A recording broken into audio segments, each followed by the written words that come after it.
बोली वृंदावन बिहारी लाल जय। श्री कृष्ण चंद्र भगवान जय। शिव भागवत महापुराण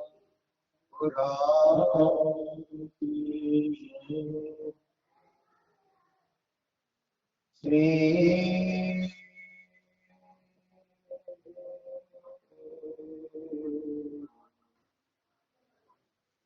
मनमोहनाधिपतये नमः।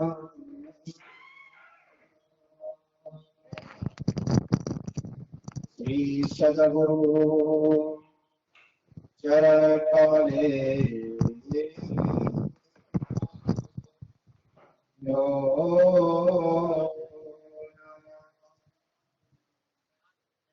श्रीमात्र पितृ चरण कमले यो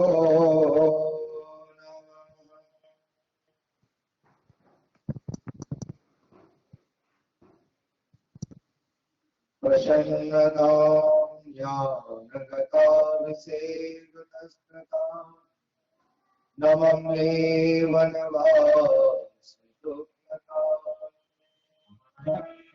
मुखाम्बुज श्री रघुनंदनस्य मे सदास्तु सा मंजुलमंगल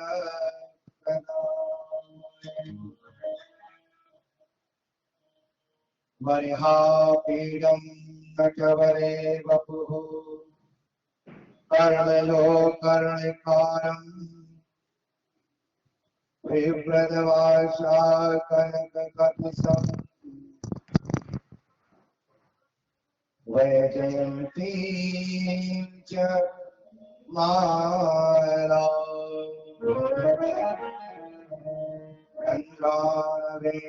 मालावेणुर्गरसुधया पूर्वयं गोपवृन्दै वृन्दारण्यं स्वपदरमणं प्राविशद्गीतकीर्तिः।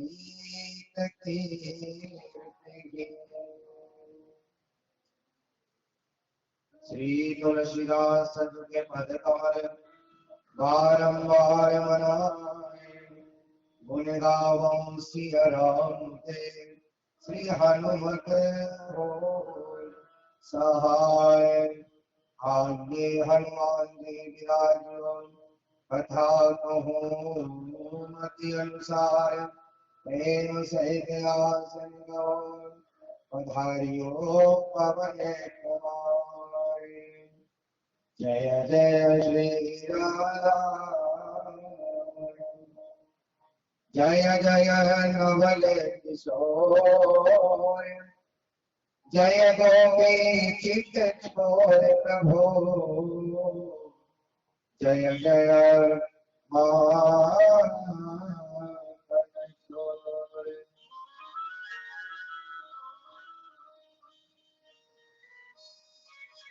जय जय आए भाई भगवान की कथा के रस रसिक जन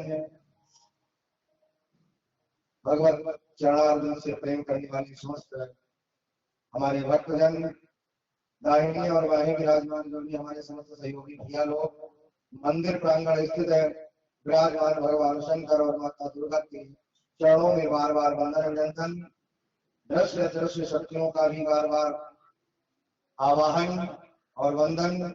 आइए भगवान की कथा से जुड़ने से पूर्व प्रथम प्रभु के पाद पद्मों से जुड़े, जैसी मति भगवान के द्वारा प्रदान होगी कुछ नहीं का बताने का प्रयास करूंगा। आइए पहले भगवत चरणों से जुड़े।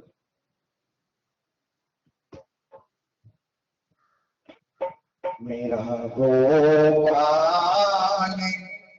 गिरधारी जमाने से निराला है, जमाने से निराला है। गोपाल जमाने से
में बंधता कभी बालों में जाके कभी बालों में जाके तुम्हारी बात विधाने तुम्हारी बात विधाने अजब धोखे जाना जमा के इरादा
परम मंगल में परमेश्वर पर ब्रह्म भगवान राम और भगवान श्री कृष्ण की पावन कृपा छात्र सानिध्य में आज सप्तम दिवस की कथा देना पर हम सभी लोग भगवान की अमृतमयी वाल लीलाओं का गुणानुवाद सुनने के लिए हम सभी लोग एकत्र हैं।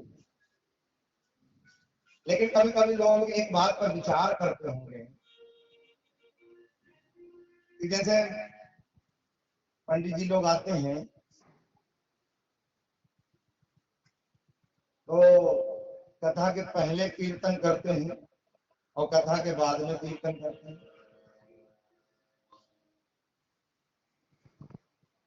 तो ये समय जो है सीधा सीधा अगर कथा पे आ जाए तो कीर्तन न करें, काम चल सकता है। ऐसे ही एक जगह सम्मेलन हो रहा है। अब सम्मेलन में हर वक्ता आए, सम्मेलन में कई वक्ता आते हैं और सबको 10-10, 20-20, 25-25 मिनट का समय दिया जाता है। तो ऐसे में जो वक्ता आए तो जिस समय बैठे उस समय कीर्तन करें और जब अपना प्रवचन बंद करें तब कीर्तन कर ले। तो कई लोगों ने कहा कि भाई ऐसा नहीं हो सकता कि जो वक्ता सबसे पहले बैठे, दीक्षित जी, जो वक्ता सबसे पहले बैठे वो कीर्तन कर ले और जो वक्ता सबसे लास्ट में बैठे वो कीर्तन कर ले। तो जो बीच में बार बार कीर्तन होता है तो पहले वाला वक्ता कर ले, लास्ट वाला कर ले। तो बीच में सीधा सीधा कथा से जुड़ो।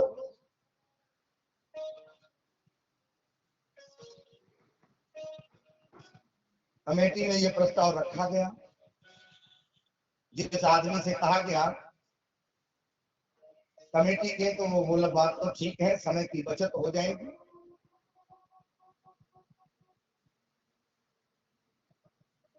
बात तो ठीक है, लेकिन कमेटी के उस व्यक्ति ने कहा कि भैया घर में रहते हो?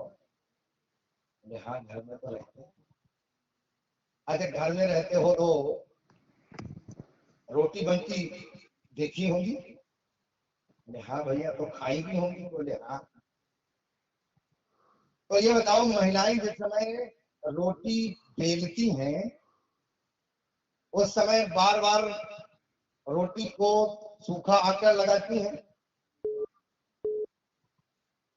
या ऐसा नहीं हो सकता कि पहली रोटी में वो पत्थर लगा लिया जाए और लास्ट वाली में लगाया जाए, काम चल जाएगा? हाँ, अगर वहां काम नहीं चलेगा तो यहाँ भी काम नहीं चलेगा। यहाँ तो राम नाम शुरुआत में मन एकाग्र करने के लिए और लास्ट में शांति पाने के लिए। बीच में जो राम नाम रूपी ढक्कन में जो कथा बंद है उस कथा को अपने घर तक लेकर के जाएं, उनका अनुसरण करते करते इस भाव से हर वक्ता प्रथम कीर्तन और लास्ट।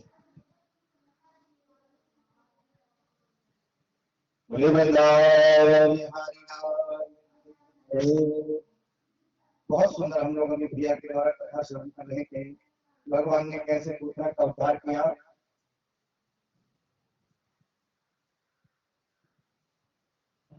भगवान का आना कब, क्यों आते हैं धराधाम के भगवान?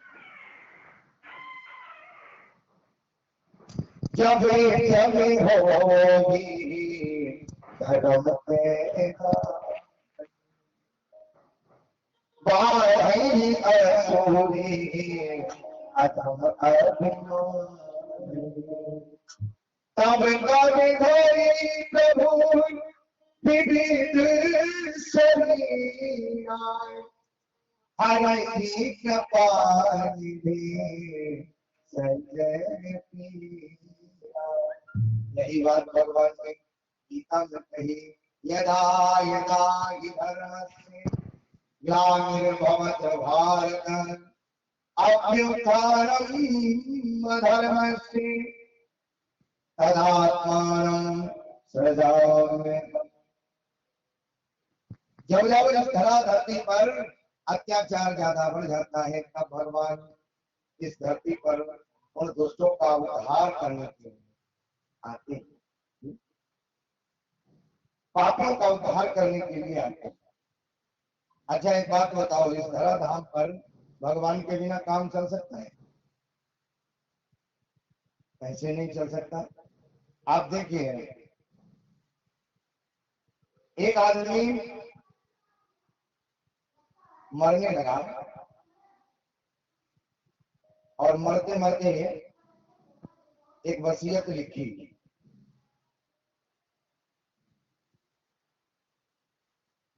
जब बिछाई करवा दी, जरूर डलवा दो।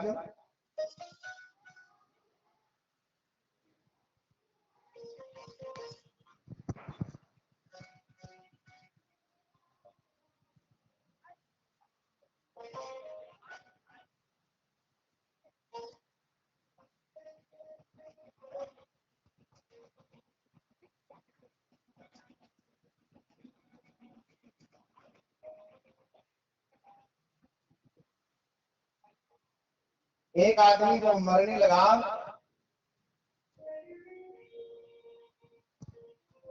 और मरते मरते एक वसीयत लिखी उसने। वसीयत में लिखा, मेरी संपत्ति का आधा हिस्सा मेरे बड़े लड़के को दे दिया जाए। दीक्षित जी,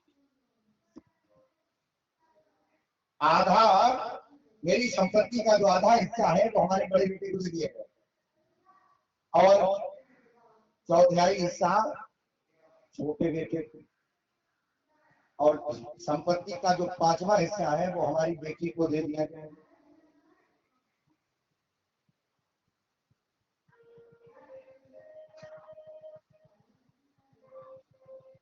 और इतना कहते कहते वसीयत लिखी, मर गया।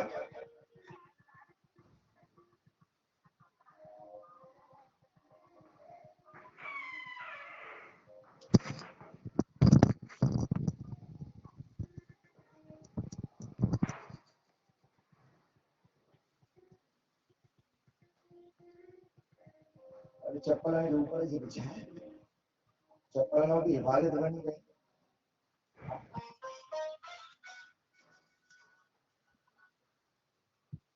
कावी नजर ना जाए। अरे राधे राधे गाए क्या कृष्ण को लगाए क्या, राधे राधे गाए क्या कृष्ण को लगाए क्या, राधे राधे गाए क्या कृष्ण को लगाए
राधे राधे गा तेरी अपनी बात को बताए जा। राधे राधे गा तेरी अपनी बात को बताए जा।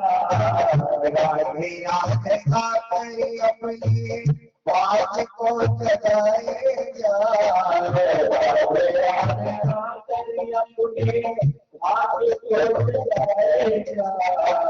तोड़के तोड़के तोड़के तोड़े जा। आगे तेरे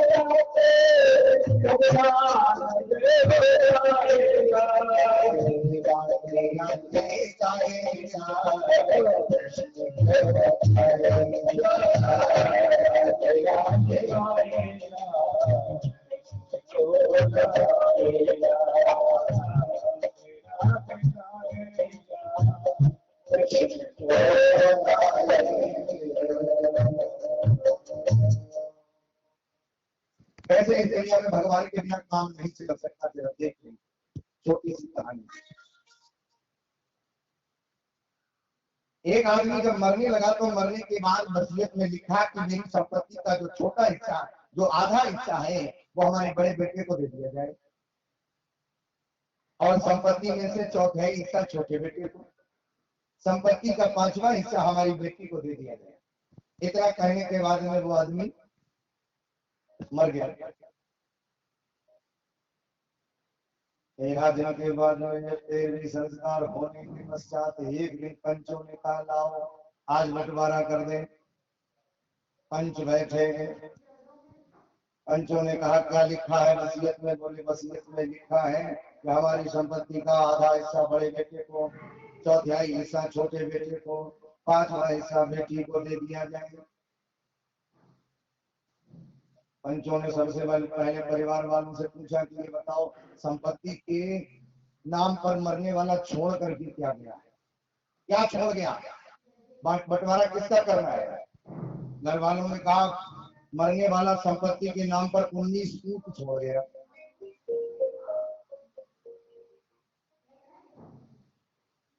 अब बांटो भैया ऊंट कैसे बचे?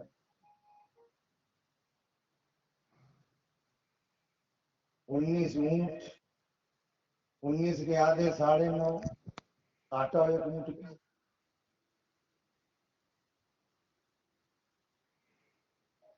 अब जब बड़ी गणित लगाई पंचों ने तो मन में विचार किया कि कैसे क्या बंटवारा हो। तो कहा पंचों ने कहा अच्छा एक काम करो, इन ऊँटों को बेच करके जो रुपया आए धन आए उसको। घर वाले बोले सुनो पंचों, बटेंगे तो ऊँट ही, बेचे बेचा बाकी कुछ नहीं। लगाओ गणित, पंचों के पद पर बैठे हो। पंचों ने कहा कि मरने वाला तो मर गया, हमारे लिए ये मुसीबत खड़ी।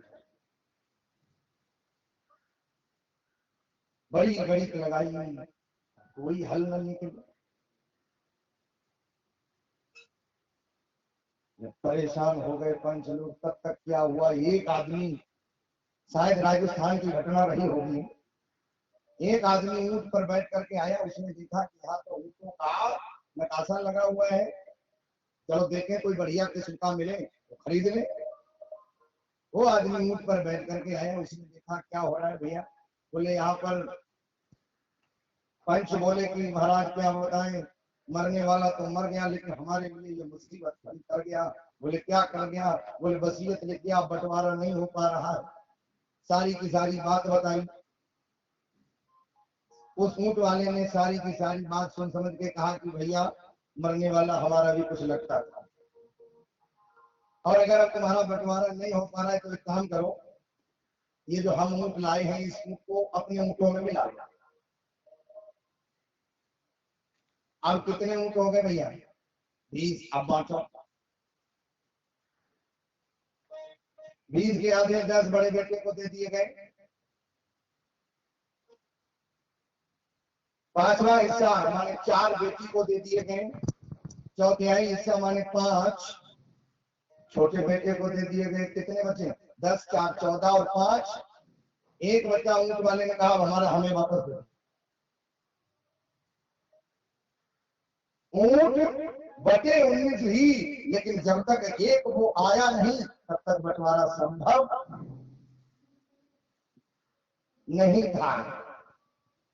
इसी प्रकार 5 कर्मेंद्रियां, 5 ज्ञानेंद्रियां, 5 तत्व और 4 अंतःकरण, मन, बुद्धि, चित्त और अहंकार, माने ये 19 मिलकर के जब ये शरीर बना तो ये शरीर कब तक बेकार रहा? जब तक परमात्मा इसमें प्रविष्ट नहीं हुआ।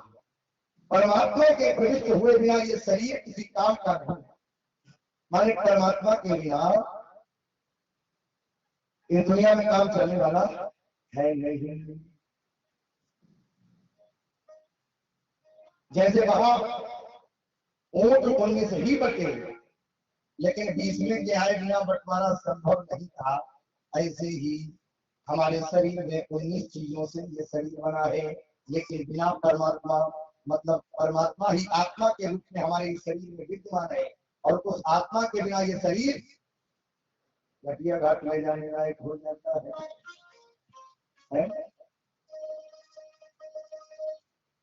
लेकिन हम लोग इतना बढ़िया मौका मिला है, उस मौके को 84 लाख के चक्कर में आने के बाद, मनुष्य शरीर मिलने के बाद में भी हम इस शरीर का महत्व समझ नहीं पाते। समझते कब है? जब अंतिम क्षण आ जाता है कि भैया एक बार 2-4 मिनट मिल जाते तो हरि नाम रुद्राभिषेक कर लेते, ये कर लेते, वो कर लेते। जब तक हमारे पास समय रहता है हम उसकी कदर नहीं करते। बरसात जब कृषि सुखाने, समय परे फिर समय चुके, फिर का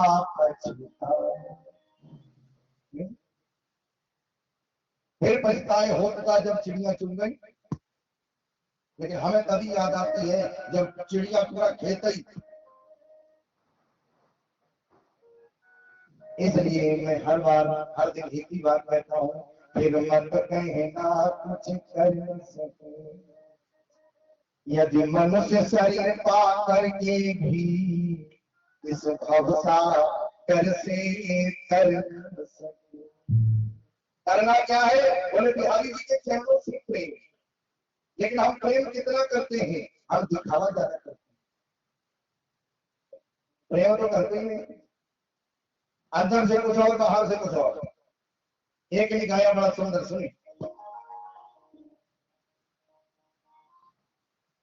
जीवन में अपना उद्धार जीवन में अपना उद्धार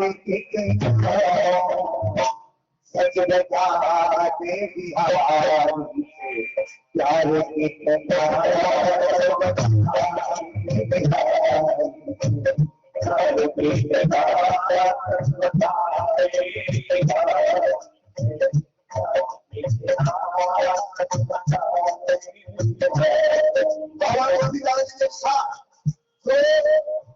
जिसका सिंह मंदिर और कथा के आगे देखने के बाद भी नहीं झुकता, हिमालय के आगे जाने के बाद भी झुकता नहीं, तो उसे नहीं तत्व बताया है। तत्व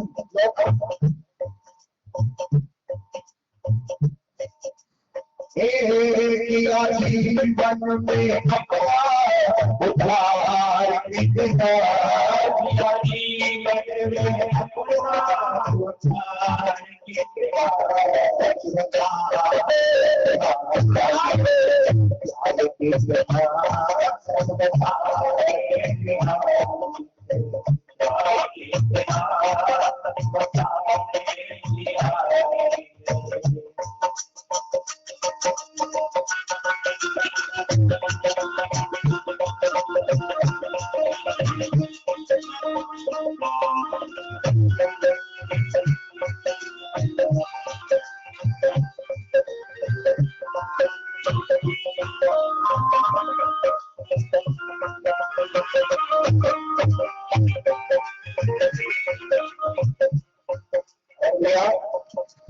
हमारी गति क्या है?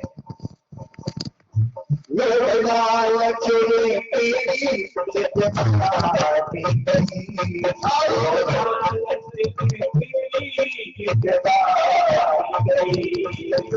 जाएगा, ये कर ली तो इसको लूट लो, इसको मारा कर, सब पूरा जीवन यही करते रहे।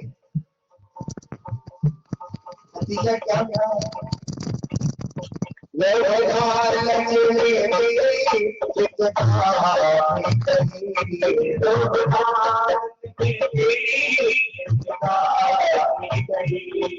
मेरा बचपन गया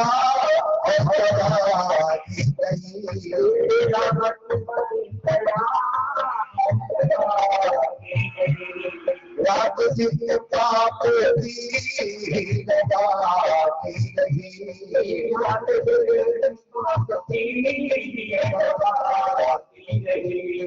सभी विषयों में तेरी कहानी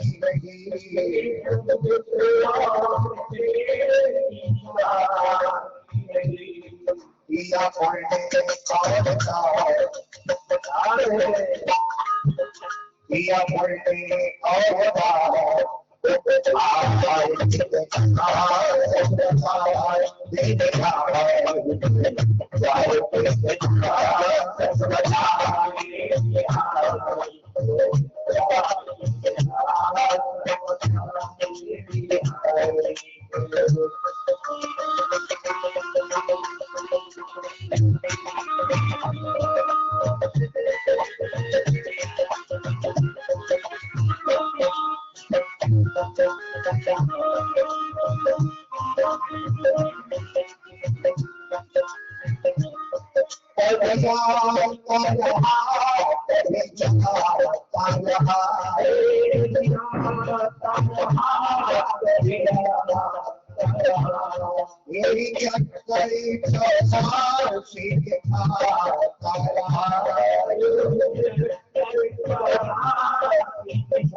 इस दुनिया के सारे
भैया एक बात बताओ, बेटी के विवाह में 20 लाख रुपए खर्च किए जी, और 20 लाख खर्च करने के बाद में खूब बैंड बाजे बजे, बारात आई, स्वागत किया गया, लेकिन अगर बेटी का पति से प्रेम नहीं हो पाया तो 20 लाख रुपए खर्च करना अच्छा है कि खराब है? 20 लाख रुपए खर्च करना बेकार। ऐसे ही जीवन में हमने न जाने कितने कथाओं के पांडाल बदल लिए, लेकिन कथाओं को सुनने के बाद में भगवान के प्रति श्रद्धा जागृत नहीं हुई तो कथा के पांडालों में जाना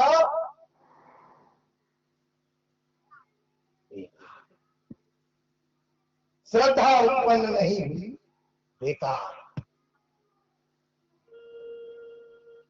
अच्छा, हम लोग श्राद्ध करते हैं दीक्षित जी, एक मौका हमको दिया जाता है श्राद्ध करने के लिए 15 दिन का। अच्छा, श्राद्ध से ही एक बना है शब्द श्रद्धा है, श्रद्धा से ही बना है श्राद्ध। और हम लोग भी करते हैं। एक बार ऐसे ही एक लड़के का पिता खत्म हो गया, और जब पिता खत्म हो गया तो माता ने साल भर के बाद में कहा कि अपने बड़े बेटे से कहा कि चले जाओ, तुम्हारे पिता की अस्थियां रखी। प्रभु दयाल भैया, अस्थियां रखे हैं तो गंगा जी में थोड़ी दूर है, 16 किलोमीटर, चले जाओ। बड़े लड़के ने कहा कि हम ऐसा इन बातों पे विश्वास नहीं करते, हम नहीं ये कुछ मानते तानते। माता ने छोटे बेटे से कहा कि तुम ही चले जाओ। जैसे तैसे लड़के ने हाँ की कि ठीक है, हम कल सवेरे पिताजी की अस्थियां गंगा जी में। सवेरा हुआ, साइकिल उठाई, अस्थियों को लिया। लेने के बाद 12 किलोमीटर साइकिल चलाई। एक गांव पड़ता था, गांव वालों से पूछा कि गंगा जी कितनी दूर है? बोले यहां से 4 किलोमीटर है, लेकिन अगर तुम कभी आए ना हो तो ये जो नाला है ये गंगा जी तक ही जाता है, तो अब तुम्हें रास्ता पूछने की जरूरत नहीं पड़ेगी। लड़का बोला काम बन गया, तो 4 किलोमीटर काहे पे जाए, जाई नाला में। बाबा ने जो अस्थियां थी वही नाले में छोड़ दी, लौट के घर को आओ। रात में माता जी को सपनों भो कि हमारी अस्थियां गंगा जी तक पहुंची है।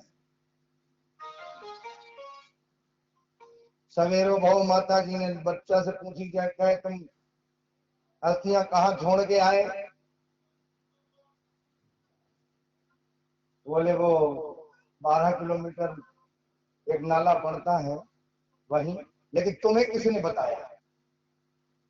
बोले तुम्हारे पिता ने रात में हमें सपना दिया था कि वो हमारी अस्थियां पहुंची नहीं। लड़का बोला पिताजी जिंदा रहे तब तो उनकी बुद्धि खराब ही थी, और मर गए तब भी खराब है। अरे 12 किलोमीटर वापस सपना देने चले आए, 4 किलोमीटर आगे नहीं जा पाए। ये श्रद्धा रह गई है।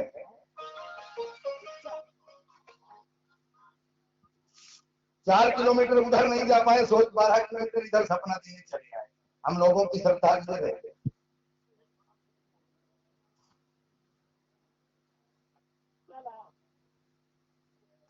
मुकद्दर में कमी थी जो वो मरते दम नहीं, यहाँ तक तंग दस्ती थी कफन में भी कमी निकली। जनाजा जब उठा उनका तो पाची भी निकली। खुदाई कब्र जब उनकी तो पत्थर की जमीन निकली। खुदा के पास पहुंचा जब वहां से सदा निकली। तुम्हारे कारनामों में इबादत की कमी निकली। तुम्हारे कारनामों में ये पूजा की कमी निकली। इसलिए अवसर मिला है, ये अवसर फिर नहीं मिलने का। सत्संग करो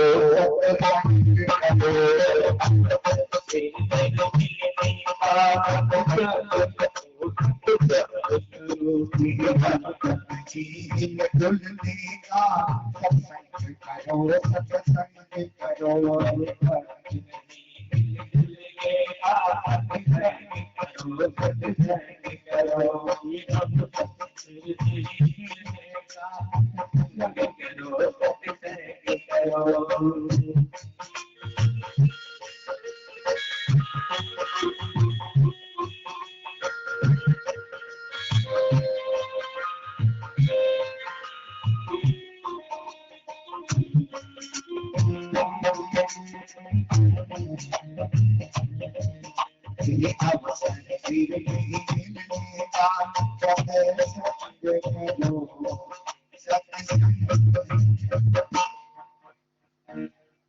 करना क्या है, छोड़ना कुछ नहीं है। इस संसार में जो कुछ भगवान ने बनाया है वो सब मनुष्य के लिए ही, छोड़ना कुछ नहीं है। लेकिन करना क्या है, कर से कर्म करहु विधि नाना, लेकिन मन रखो चाह कृपा। जो भी कार्य करो, हम लोग अभिमान के वशीभूत हो करके केवल हम करते हैं, हम करते हैं, हम करते हैं।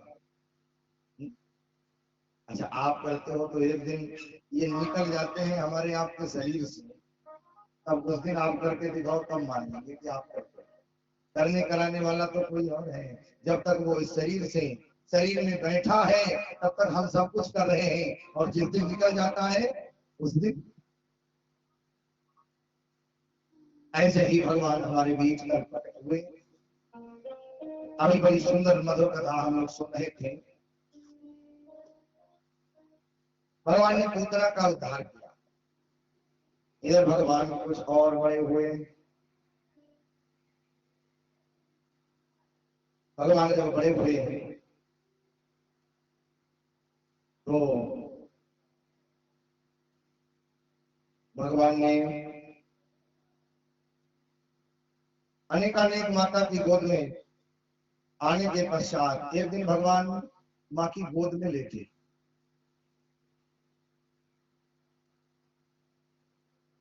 माँ की गोद में लेटे हैं। भगवान ने माता यशोदा की परीक्षा लेवे चाहिए, और माता जो थी वो, और इधर चूल्हे पर दूध गर्म होने के लिए चढ़ा के आए। भगवान बोले, भैया एक बात पूछी। बोले पूछो। बोले जी बताओ, तुम्हें दूध ज्यादा प्यारो है या दूध? यशोदा रानी बोलेगी, सुनो, अरे दूध की बात कौन करे, मोए तो मोरो दूध ही प्यारो है। अच्छा, जो आदमी, मैंने एक दिन और कहा था, जो आदमी जो कहे भगवान वहीं से उसकी परीक्षा चालू कर देते हैं। जो आदमी कहे कि हम भक्त हैं। अच्छा, भक्त किसे कहते हैं? अगरबत्ती जो रोज लगाए वो भक्त है? जल चढ़ाए वो भक्त? एक लाइन में सुने, प्रभु चाह मिलाने को भगवान की भक्ति कहते हैं, बस जीते जी मन जाने को भगवान की भक्ति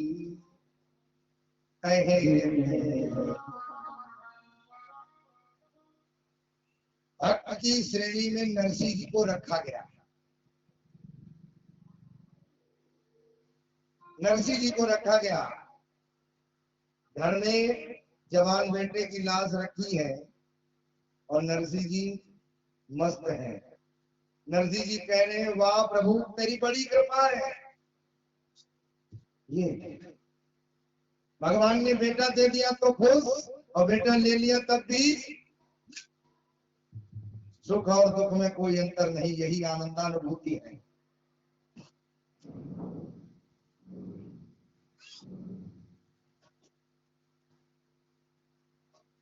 बस जीते जी मर जाने को भगवान की भक्ति कहते हैं। जो प्रभु ने जैसा भी दिया है वो वैसा ही पाकर के और खुश हो जाए, समझो वो भक्त है। और ये अगरबत्ती वाले, लोटा चढ़ाने वाले जल का, इनको प्राकृत भक्त कहा गया है। मौका पड़ गया तो आरती, और मौका पड़ गया भगवान क्षमा करिए। स्वार्थी को।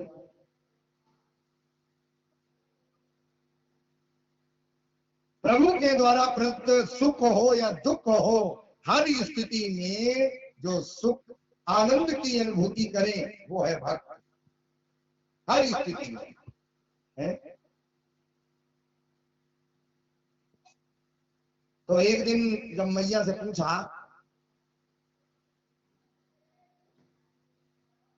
मैया से पूछा तो मैया ने कहा कि हमें तो पूते ही ज्यादा प्यारो है। भगवान ने कही ले, तो भगवान ने तुरंत ही अग्नि देवता से कही, बढ़ी हो जरा, चूल्हे वाले अग्नि से कही। अग्नि देवता ने अपनी आंच बढ़ाई, दूध जो था उफड़ के ऊपर आएगा। जसोदा रानी की नजर पड़ी और नजर जैसे ही पड़ी, लला को तो ठसक दो और दूध को देखने चली गई।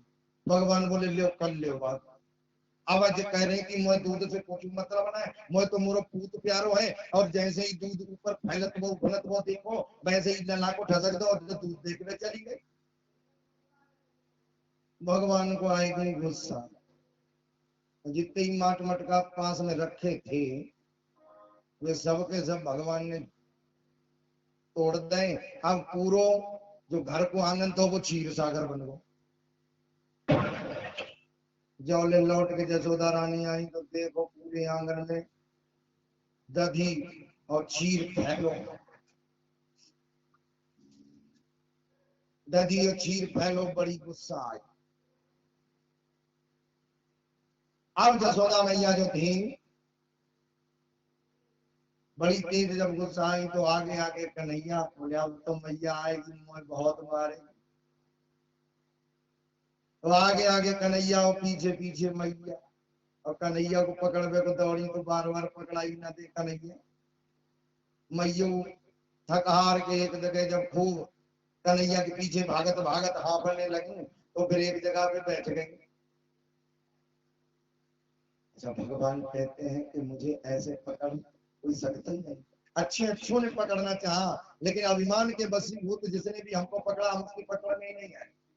अच्छा, भगवान पकड़ में कब आता है? एक बार पानी को हाथ में किसी ने लिया, पानी को, और पानी से पूछा कि भाई, जब मुट्ठी बंद की तो जल बाहर हो गया, पकड़ में नहीं आया। तो बोले पानी देवता ये बताओ, तुम्हें हमने मुट्ठी में भी ले लिया, तुम पकड़ में नहीं आए, तुम पकड़ में आओगे कैसे? जल के देवता बोले हम ऐसे पकड़ में नहीं आते हैं। बोले फिर? बोले हमें तो पकड़ना है। बोले अगर तुम्हें पकड़ना है तो एक ही तरीका है। बोले बताओ। बोले हमें ले जाकर के किसी पात्र में रख लेकर के और फ्रिज में रख दो, और जब फ्रिज में रख दोगे, जब हम बर्फ बन जाए तब तुम हमें पकड़ सकते हो, वैसे नहीं। ऐसे ही भगवान कहते हैं अभिमान के वशीभूत होकर के हमें कोई पकड़ नहीं सकता, जब चाहे भले ही जसोदा रानी हो।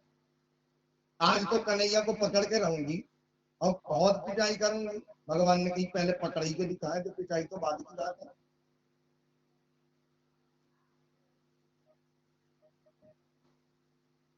तो जसोदा रानी जब थक के बैठ गई,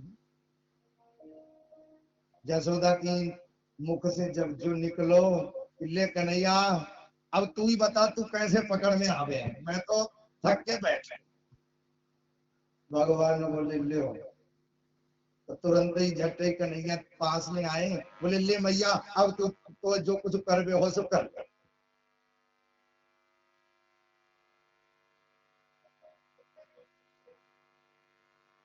और भगवान यहाँ पर मैया ने अब कन्हैया को बांधने का प्रयास किया।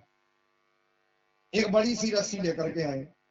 जब बड़ी सी रस्सी लेके आई तो कन्हैया को जैसे ही बांध के फंदो लगा के बांध वो चाहो, रस्सी 2 अंगुल छोटी, और रस्सी लेके आई, बड़ी बड़ी बंडल लेकर के आई रस्सियों के। लेकिन जब कमर में डाले और फंदा लगाना चाहे तो 2 अंगुल पूरे घर की जितनी रस्सी थी नन्हे से कन्हैया को बांधने में सब नाकाम रहे। व्यास जी लिखते हैं इस पर महात्मा को बांधने में दो रस्सियां, 2 अंगुल की दूरी, हर रस्सी 2 अंगुल छोटी पड़ जाए। ये 2 अंगुल क्यों छोटी पड़ गई? बोले ये परमात्मा को केवल 2 अंगुल इसलिए छोटी पड़ गई क्योंकि परमात्मा को बांधने में 2 चीजें बाधक है, और परमात्मा को अगर बांधना है तो 2 चीजें छोड़नी पड़ेंगी। ये 2 अंगुल क्या है? बोले एक अंगुल ये है कि अपने में अभिमान छोड़ो, अपना अभिमान, शरीर में अहमता और शरीर के नातों में ममता, अहमता और ममता।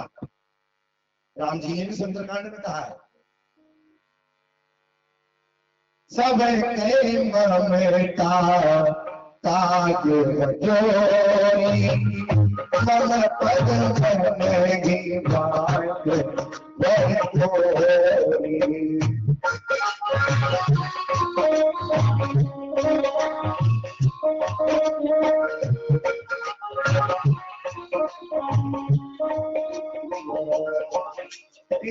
सब